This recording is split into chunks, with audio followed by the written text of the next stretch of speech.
So the new iPhone 18 Pro Max leaks are officially out. And let me tell you, it's not just tech Twitter that's losing its mind. These leaks have literally started fights at dinner tables. It's become this classic showdown, a real house divided. So, what is all the drama about? I mean, is this thing the revolutionary leap forward we've all been waiting for? The one that's actually worth that insane price tag? Or is it just another year of tiny little changes that Apple is trying to sell us as some huge innovation? Well, that really depends on who you ask. All right, so to really get to the bottom of this family feud, we have to understand the two very different ways people are looking at this. Okay, so on one side, you've got the optimist. This person is all in on the Apple ecosystem. They believe in slow, steady refinement, and they'll tell you that true performance isn't about giant numbers on a spec sheet. It's about efficiency. But then on the other side, you've got the skeptic.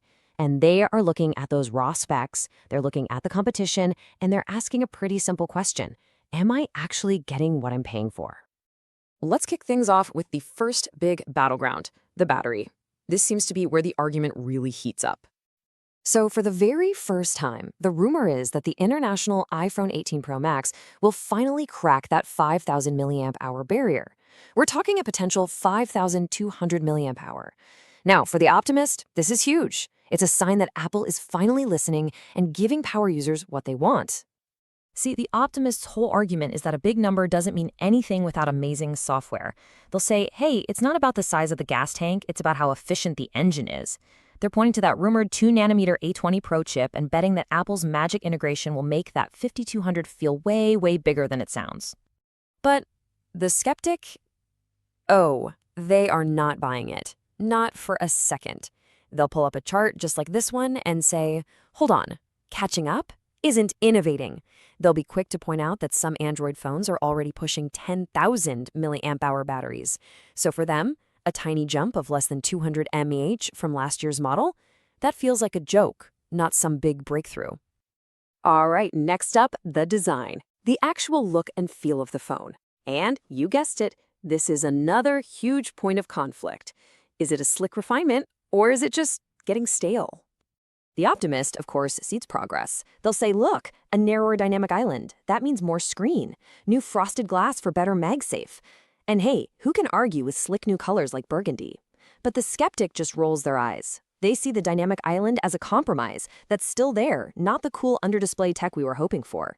The screen sizes are exactly the same, and worst of all, the phone is supposedly going to be thicker and heavier. And that right there is the skeptic's biggest fear. They're worried that in the hunt for a slightly bigger battery, Apple's just going to throw ergonomics out the window. They think you're basically going to be carrying a heavy, uncomfortable brick. And all of this leads us right into the next major battleground. What's actually under the hood? And maybe more importantly, what is this thing going to cost you? Okay, let's break it down. The optimist is pumped for the A20 Pro chip and its efficiency. The skeptic, they're worried Apple's going to cheap out and use a less powerful version. The optimist says 12 gigs of RAM is all you need for iOS. The skeptic fires back that some Android phones have double that. The optimist thinks the new variable aperture camera is a game changer. The skeptic says it's old tech that Samsung gave up on years ago. You see, it's the same set of facts, just seen through two totally different filters. And then there's the price. The rumored starting price in India is nearly 1,55,000 rupees. Yeah, that's a number that just stops the whole conversation right in its tracks. So how on earth do they justify that? Well, the optimist will tell you that this cutting-edge stuff, like 2-nanometer chips and brand new AI hardware, it's expensive. It's an investment in the future. But the skeptic comes right back and says you're paying a massive premium for a phone that's full of compromises, especially when the rumors say there won't even be a cheaper standard iPhone 18 this year, pretty much forcing you to buy the Pro models. So, now that you've heard both sides of the argument, it's time for you to weigh in. Where do you land on all this? So the optimist's final case is pretty simple. Stop looking at the spec sheet. They're arguing that the real value is in that seamless integration, the amazing resale value, and the focus on a user experience that just works. For them, the iPhone 18 Pro Max is just the next logical, exciting step. It's a proven formula.